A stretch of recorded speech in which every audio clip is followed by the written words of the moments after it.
गोर लगे छी अहाँ सब गोटे के। हम राधा। आई निर्जला एकादशी के बहुत बहुत शुभकामना अहाँ सब गोटे के। छै तऽ निर्जला एकादशी, लेकिन हम फलाहार कऽ लेने छी। दिने में फलाहार करे छी, हम फलाहार कऽ लेने छी, कियाकि हमरा अब निर्जला नहीं कैल होइए। एकादशी हम कहिया से करे छी ई हमरा अपनो नहीं याद अछि। किछु रीजन से हम बहुत छोट से एकादशी करे छी। सहै ला पप्पा नहीं कहने रहथि। पप्पा कहने रहथि रोटी खाइ ला, कियाकि एकादशी में भात वर्जित छै। तऽ रोटी हमरा नीक नहीं लागे छलै आ भात खाइ के नहीं छलै, ताहि दुआरे सहनाइ शुरू कऽ देने रही 2400। विवाह के बाद 12टा में रोटी आ 12टा सहनाइ शुरू केने रही। आई जे निर्जला एकादशी अछि, ओही एकादशी के नाम पर हमर माँ सासुर में हमर नाम निर्जला रखने छथि, ताहि दुआरे ई एकादशी हमर बेसी प्रिय अछि। चलू अहाँ सबके एकटा सुंदर सन भगवान के गीत सुनाबै छी। हमरा केवल भरोसा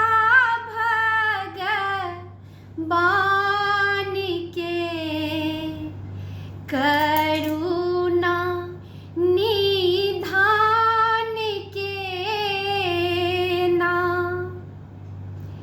सुंदर मंदिर हम बनवायब, सीता राम के बैसायब। सुंदर मंदिर हम बनवायब, सीता राम के बैसायब।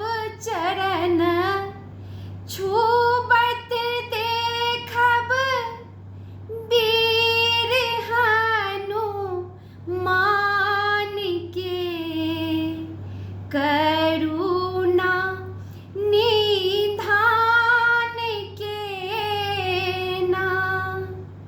हमरा केवल भरोसा भगवान के, करुणा निधान के नाम। जग हित अनहित